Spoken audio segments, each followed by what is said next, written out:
Okey, Assalamualaikum warahmatullahi wabarakatuh.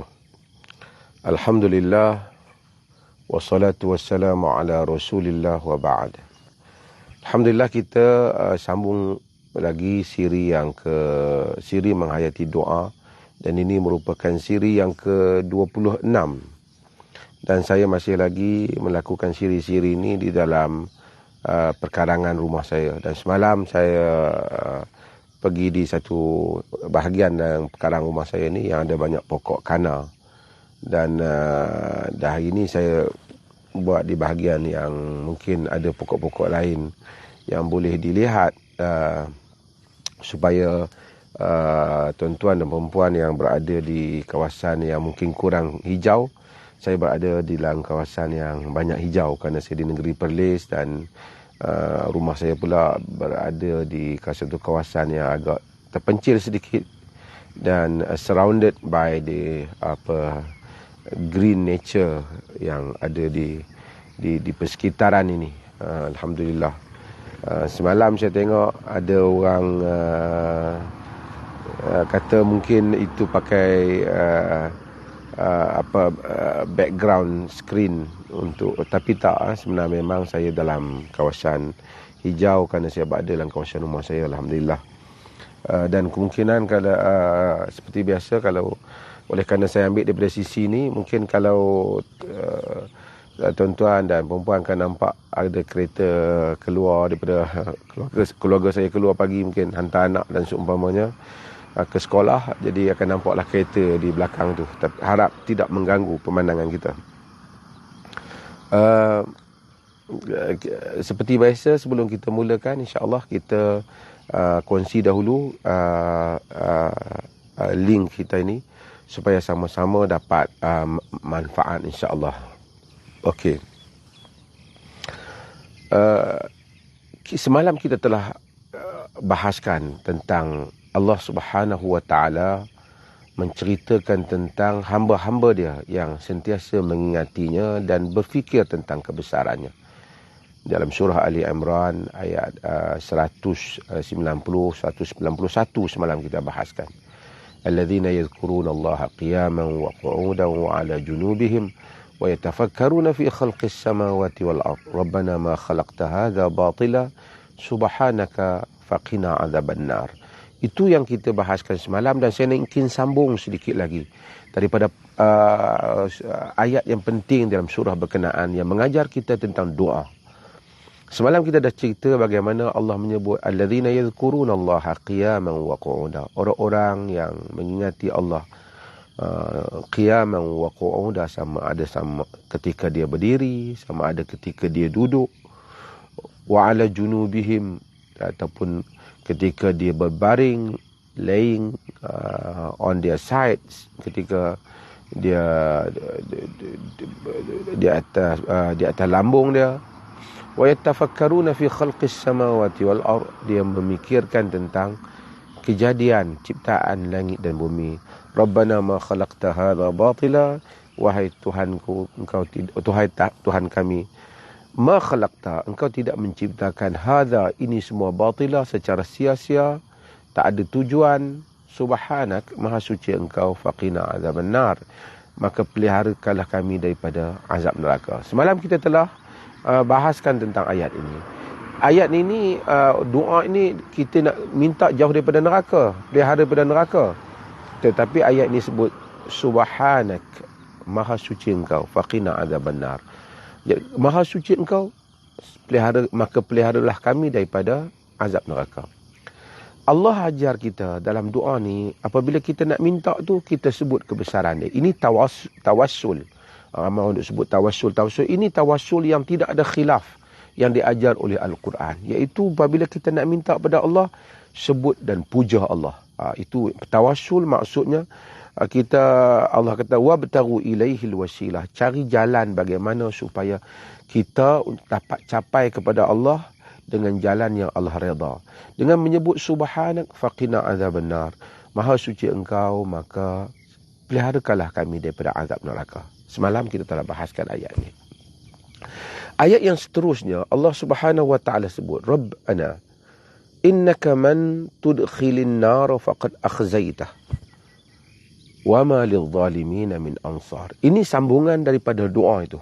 Kalau kita nak baca, kalau kita tengok benda-benda yang mengagumkan kita, kata Rabbana ma khalaqta hadha batila subhanaka faqina adzabannar, sudah memadai. Ataupun artinya telah mencukupi makna doa itu. Wahai Tuhan, kau tak ciptakan ini semua sia-sia, maha suci engkau, peliharakanlah kami daripada azab neraka. Itu juga memadai kerana telah habis satu potongan doa. Cuma di dalam ayat ni Allah telah sambung lagi bagaimana hamba ini ketika dia meminta pada Allah, macam dahulu saya telah sebut dalam siri-siri yang lepas. Di antara ciri doa yang mustajab itu ialah ilhah, iaitu sentiasa merintih kepada Allah. Merintih-rintih, lepas minta, sebut itu, sebut ini. Bukan kerana Allah tidak tahu, tetapi kita menyebut hal-hal yang menunjukkan kita ini benar-benar pasrah dan merintih. Macam Allah bukan untuk dibandingkan, tapi untuk kita fahamkan hidup kita. Bila kita pergi minta pada satu orang, kita, Tuan, tolonglah saya, kalau Tuan pecat saya tak ada kerja. Tuan, saya ni ada anak 3 orang. Orang tu majikan kita, dia tahu semua hal tu. Tapi kita sebut tu tanda kita merintih. Maksudnya kita ni merintih. Maksud betul-betul pasrah, betul-betul harap. Allah Subhanahu Wa Taala mahu kita menzahirkan kehambaan kita kepadanya apabila kita meminta sesuatu daripadanya. Kerana Allah itu tak boleh dibandingkan. Dia yang maha agung dan maha suci. Apabila kita meminta pada Allah, zahirkan kerendahan diri kita. Antara sebab doa tidak mustajab ialah kerana kita tidak menzahirkan kerendahan diri kita di hadapan kebesaran Allah Jalla wa'ala. Sebab itu apabila Allah ajar doa ni, Rabbana ma khalaqta hadha batila subhanaka faqina adzabannar. Wahai Tuhan kami, kau tidak ciptakan ini semua sia-sia, maha suci engkau, faqina adzabannar. Peliharakanlah kami daripada azab neraka.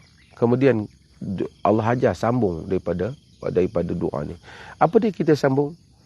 Rabbana innaka man tudkhilin nar faqad akhzaita. Wahai Tuhan kami, sesiapa yang engkau masukkan ke dalam neraka, maka benar-benar engkau telah menghinanya. Yani wa ma lidh-dhalimin min ansar. Tidak ada bagi orang-orang yang zalim itu penolong. Allah tahu hal ni, tapi kita Rabbana innaka man tudkhilin nar faqad akhzaita. Ya Allah, sesiapa yang engkau masukkan dia dalam neraka, engkau really has disgraced him. Engkau benar-benar telah merendahkan dia, menghina dia. Memanglah orang masuk neraka menghina. Tapi kita sebut ini tanda pertama, kita rasa nak zahirkan takut kita. Kedua juga, kita nak menzahirkan betapa kita beriman dengan apa yang Allah telah bagi tahu di dalam kitabnya berhubung dengan neraka. Wa ma lidh-dhalimin min ansar. Tak adalah bagi orang-orang yang zalim, orang yang wrongdoers, there has no helper. Dia tidak ada penolong. Sebelah sana ada kereta api, mungkin terdengar sikit bunyi. Okey, maka kita pasrah pada Allah. Kita kata, ya Allah, jangan masuk neraka, ya Allah. Kalau masuk neraka, hinalah, ya Allah. Kalau masuk neraka, tak ada siapa nak tolong, ya Allah. Seakan begitu kita apabila meminta kita dijauhkan daripada neraka. Wa ma lidh-dhalimin min ansar. Kemudian ayat ini sambung, Rabbana innana sami'na munadiyan yunadi lil imani an aminu bi rabbikum fa amanna. Rabbana faghfir lana dhunubana wa kaffir 'anna sayyi'atina wa tawaffana ma'al abrar. Subhanallah, doa ni kebanyakan tuan-tuan dah hafal, tapi kita oleh kerana Quran ajar, kita kena baca doa ni. Kita kena baca supaya apabila kita berdiri di hadapan Allah nanti, kita telah baca doa ni. Apa maksud sambungan tadi? Setelah kita minta, ya Allah, wahai Tuhan kami, kau tidak ciptakan ini sia-sia, maha suci engkau, pelihara kami daripada azab neraka. Rabbana innaka man tudkhilin nar faqad akhzaita. Wahai Tuhan kami, sesiapa yang kau masukkan ke dalam neraka, maka kau benar-benar menghinanya. Wa ma lidh-dhalimin min ansar. Tak ada bagi orang-orang yang zalim itu penolong. Kemudian kita ikuti dengan doa yang berikutnya yang Allah sambung doa ini.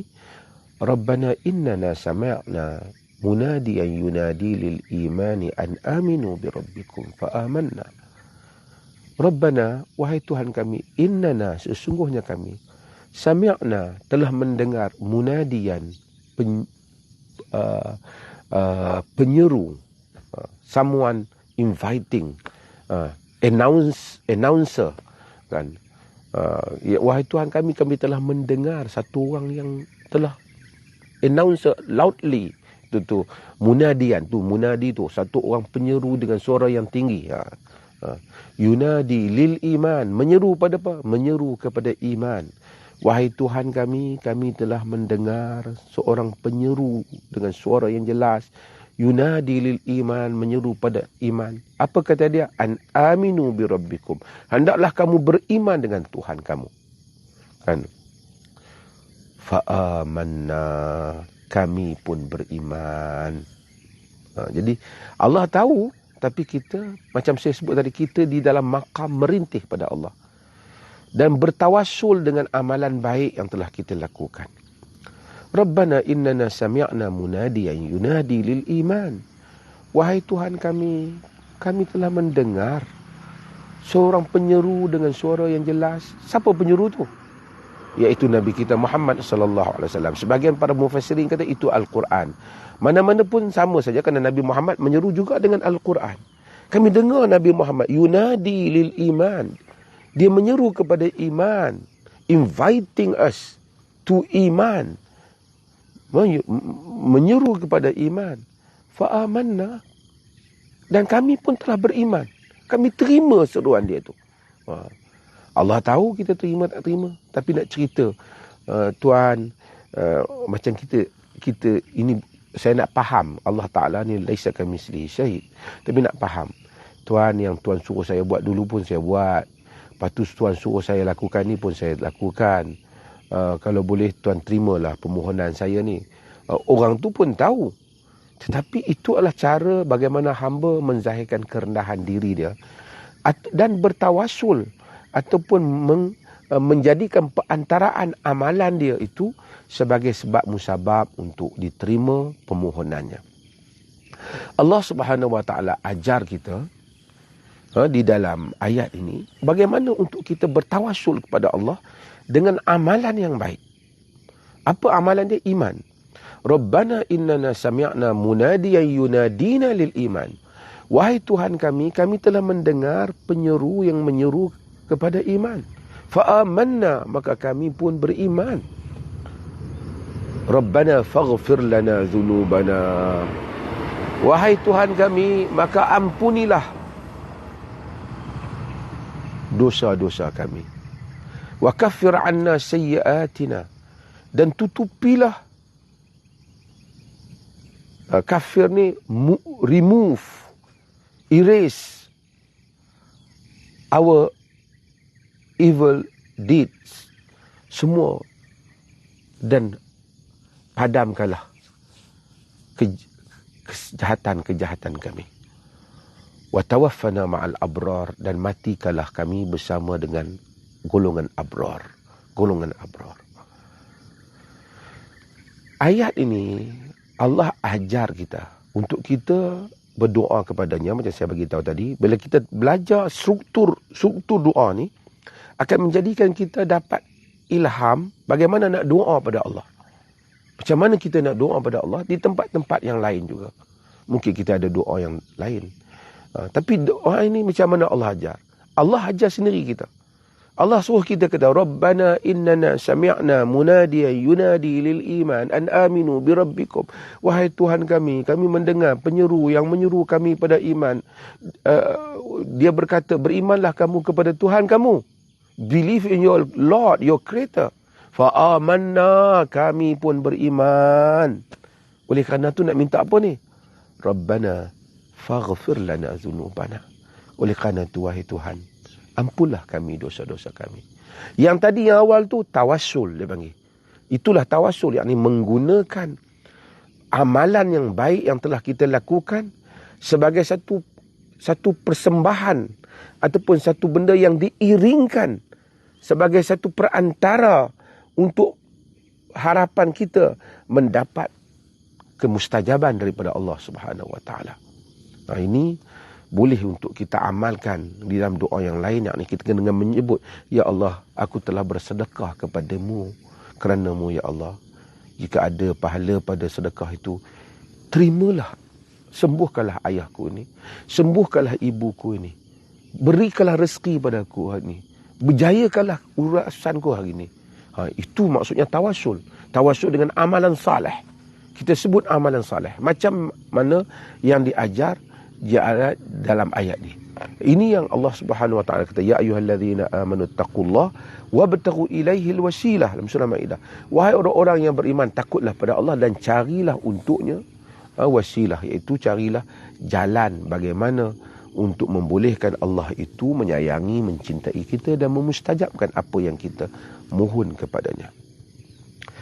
Dalam doa ini, apa permohonan yang kita minta daripada Allah? Dalam doa ini, permohonan yang kita minta daripada Allah ialah Rabbana faghfir lana dhunubana. Wahai Tuhan kami, ampunilah kami dosa-dosa kami. Minta maghfirah. Maghfirah saya selalu sebut. Maghfirah ni maksudnya minta diampunkan, dipadamkan, ditutup benda itu, dijaga kita. Itu yang kita kata astaghfirullah, astaghfirullah. Ighfirli ya Rabbi, ighfirli, Rabbi ighfirli, Rabbi ighfirli. Itu maksudnya maghfirah. Itu maksud maghfirah. Jadi kita minta supaya kita ini dipadamkan dosa-dosa kita. Rabbana ghafir lana, Rabbana faghfir lana dhunubana. Dipadamkan dosa kita. Wa kaffir anna sayyiatina, dan kafir anna yakni kafir ni asalnya itu kita kata kifarah. Maksudnya kafir ni pun erase, remove, padamkan juga. Zunub masuk maghfirah masuk ampun dengan tak dedahkan dosa ni pada orang. Kafarah ataupun wa kaffir anna sayyiatin, yakni sebab tu kita kata kafarah ni maksudnya nak padamkan salah.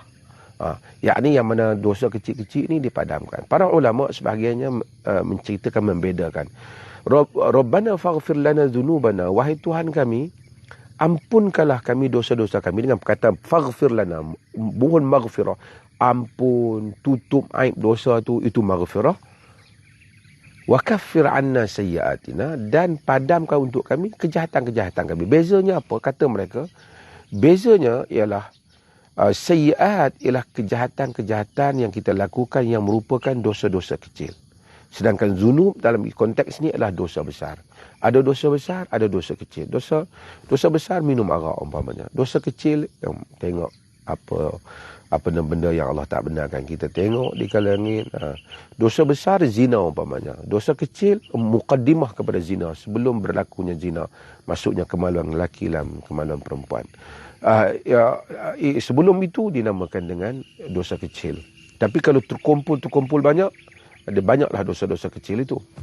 Macam itulah juga hal-hal yang lain. Dosa kecil maksud dosa-dosa yang ada ancaman yang besar dalam Al-Quran, ataupun ada had hukuman yang telah Allah Subhanahu Wa Taala tetapkan di dunia. Dia termasuk dalam dosa-dosa besar. Dosa kecil ialah benda-benda yang sebelum daripada itu. Okey, tak apa. Bila disebut wa kaffir anna sayyiatina, dan padamkan untuk kami dosa-dosa kami, maksudnya dosa-dosa kecil. Allah Subhanahu Wa Taala sebut di dalam Al-Quran, dalam ayat yang lain di dalam surah An-Nisa, Allah menyatakan bahawasanya in tajtanibu kaba'ira ma tunhaw nukaffir ankum sayyiatikum. In tajtanibu kaba'ira ma tunhaw nukaffir ankum sayyiatikum wa nudkhilkum mudkhalan karima. Jika kamu in tajtanibu kaba'ira ma tunhaw, jika kamu menjauhi dosa-dosa besar yang kamu telah dilarang daripada melakukannya, nukaffir ankum sayyiatikum, kami akan padamkan untuk kamu kejahatan-kejahatan kamu. Wa nudkhilkum mudkhalan karima, dan kami akan masukkan kamu di tempat masuk yang mulia, iaitu syurga. Ayat ini para ulama menyatakan orang-orang yang berusaha menjauhkan dosa besar, dijauhkan arak, dijauhkan daripada berlakunya perzinaan, dijauhkan daripada ambil riba, dijauhkan daripada bunuh orang, dijauhkan daripada makan harta haram orang. Orang yang menjauhi dosa-dosa besar ini kerana takut ke Allah, Allah akan padam dosa-dosa kecil dia yang lain. Dengan izin Allah. Allah akan padam dosa-dosa kecil dia yang lain. Ini janji Allah Subhanahu Wa Taala. Jadi tapi yang penting kita jauhi hal itu kerana tak mau melakukan dosa kerana Allah. Yang lain yang kecil-kecil Allah akan padamkan. Dosa-dosa kecil manusia ini bukan digalak, kita tak digalakkan, kita dilarang, tetapi Allah itu Maha Pengampun, dia ampunkan dosa kecil disebabkan kita dah takut pada dosa besar. Maka dengan ayat ni, setelah kita doa, Rabbana faghfir lana dhunubana wa kaffir anna sayyiatina. Wahai Tuhan kami, ampunkan dosa kami dan padamkanlah kejahatan-kejahatan kami. Rabbana wa tawaffana ma'al abrar, dan matikanlah kami bersama dengan golongan abrar. Let us die along with the righteous. Minta kita ni mati bersama orang abrar, dimasukkan bersama dengan orang baik-baik. Bila kita mati, kita pergi ke alam lain. Di alam lain tu ada masyarakat yang lain. Ada kumpulan jahat, ada kumpulan baik. Jahat dengan penderitaannya dan baik dengan kebahagiaannya. Kita minta kita mati nanti, Allah masukkanlah kita di kalangan orang yang baik-baik. Orang yang baik-baik. Kemudian dalam ayat ni, Allah ajar lagi, sambung doa ni. Rabbana wa atina ma wa'adta ala rusulina. Ma wa'adta ala rusulik. Rabbana wa atina ma wa'adta ala rusulika. Wahai Tuhan kami, datangkanlah untuk kami apa yang telah engkau janjikan di atas lidah atau di atas apa yang dibawa oleh rasul-rasulmu. Rasul-rasul yang datang telah janji hal ini. Allah akan ampun orang yang minta ampun. Kenapa kita sebut? Kerana kita sebut, kita tahu bahawasanya Allah will never break his promise. Allah tak akan bungkir janji. Innaka la tukhliful mi'ad. Kita sambung ayat doa tadi. Engkau sama sekali, engkau tidak akan memungkiri janji. Habis itu kenapa kita doa? Wa atina, kerana janji memang tak dimungkir, tapi bimbang kita tidak memenuhi syarat. Itu satu. Jadi sebab kita kata, tapi kita rasa kalau kita dah memenuhi syarat, kita minta. Walau kita tahu Allah memang tak mungkin janji, tapi tanda kehambaan kita kepada Allah. Macam kita kata, Tuhan, hari tu Tuhan ada janji dengan saya, kalau saya buat ni, Tuhan akan bagi. Okey, insyaAllah saya bagi. Itu manusia. Menunjukkan kita rendah diri, pohon kepadanya. Ini kan pula Allah Jalla wa'ala yang tak boleh dibandingkan. Apabila dia telah berjanji untuk mengampunkan kita, memadamkan dosa-dosa kita, kita pula minta, kita pula beriman dengan Rasulnya, maka kita mintalah. Macam kita kata, kita tuntut janjilah. Tapi Allah itu dengan maha kita tuntut dengan penuh kehinaan diri dan pasrah kepadanya. Ini adalah ayat yang penting kita baca, dan tuan-tuan penonton baca balik ayat ni, tengok macam mana struktur doa. Ayat-ayat ini mengajar, Allah nak ajar kita supaya kita doa dengan doa ni betul, itu kita kena lakukan. Tapi untuk kita belajar macam mana cara nak berdoa kepada Allah Jalla wa'ala. Macam mana Allah, tengok struktur dia. Bila nak minta, agungkan Allah dulu. Selepas minta, sebut keperluan kita. Kenapa kita takut tak mau masuk neraka tadi? Sebab Rabbana innaka man tudkhilin nar faqad akhzaita. Wahai Tuhan kami, yang telah engkau masukkan ke dalam neraka, maka dia tu benar-benar hina. Kami tak mau dihina, masuk neraka, ya Allah. Wa ma lil zalimin min ansar. Tak adalah orang tolong kami kalau kami masuk neraka. Kemudian Tuhan, kami ni dengar Nabi Nabi telah berseru pada kami pada iman. Kami pun beriman. Oleh kerana itu Tuhan, ampunlah kami. Padamlah dosa-dosa kami itu. Wahai Tuhan, bagilah pada kami apa yang telah Engkau janji untuk kami melalui Rasul-Rasulmu. Engkau tak pernah mengkiri janji. Seolah-olah begitulah rumusan pada doa ni. Tapi kalau kita tengok cara doa ini diatur, membolehkan kita ada fiqh, kepahaman untuk kita berdoa dalam hal-hal yang lain. Jadi, kalau kita nak doa pada Allah, kita minta pada Allah. Kemudian kita rintih pada Allah. Ya Allah, aku susah. Kalau sekiranya Kau tak bagi pada aku, sukarlah aku dengan anak-anak aku umpamanya. Ya Allah, jika Kau tak bagi, tak menangkan aku dalam perkara ini, ataupun Kau tak jayakan aku dalam hal ini, maka kehidupan aku menjadi susah. Allah tahu hal kita, tapi Dia suka kita merintih. Ya Allah, aku telah salat, aku telah berdoa padamu, terimalah. Jika ada kebaikan pada amal ibadat ini, maka dengarlah doaku, Ya Allah. Ya Allah, sesungguhnya Rasulmu bagi tahu, kalau aku doa pada Engkau, Engkau akan terima. Engkau tak mengkiri janji. Ini semua struktur doa yang Allah Subhanahu Wa Taala ajar melalui kalau kita baca doa ni. Sebab itu maka kita dapatkan manfaat daripada ayat-ayat Al-Quran supaya kita ada kefahaman dan kefaqihan di dalam berdoa. Sebab itu saya namakan siri-siri ini sebagai siri menghayati doa.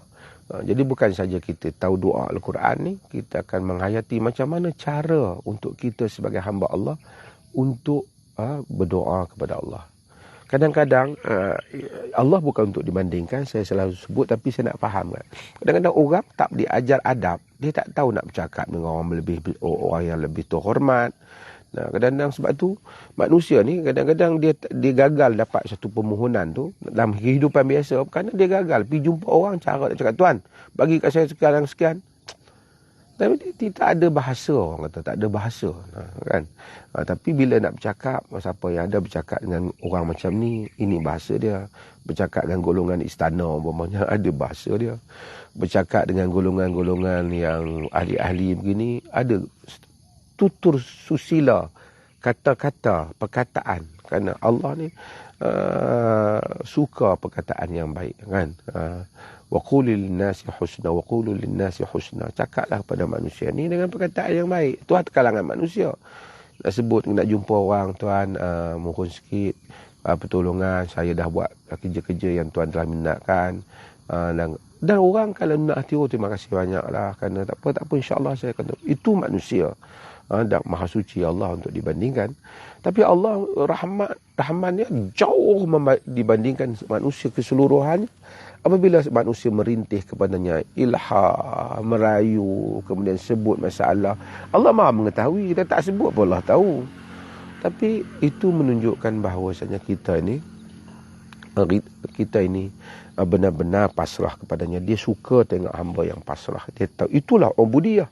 Itulah maksud kehambaan kita dengan Allah.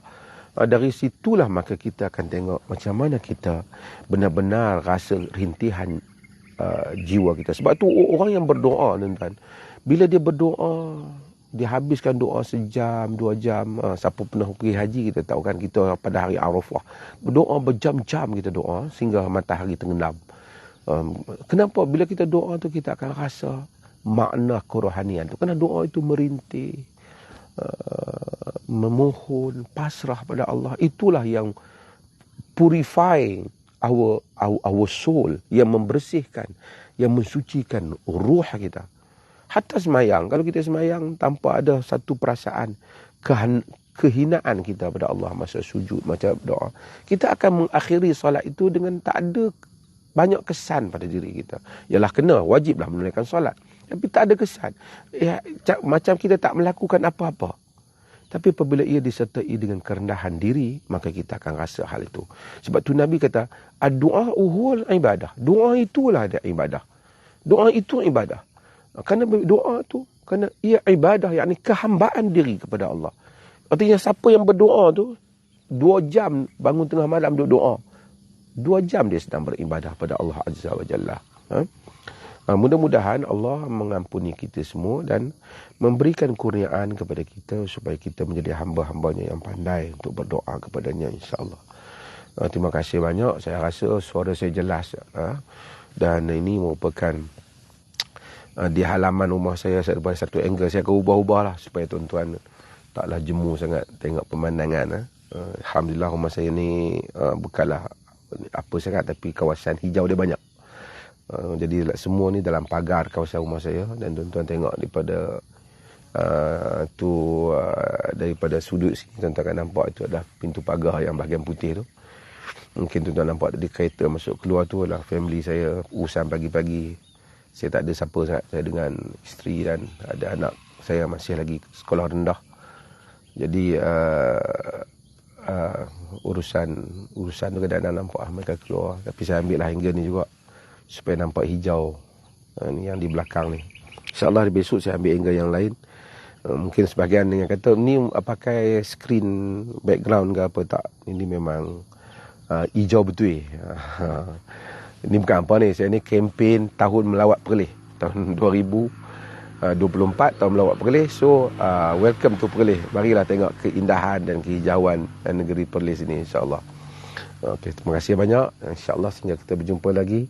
Sekian, wassalamualaikum warahmatullahi wabarakatuh.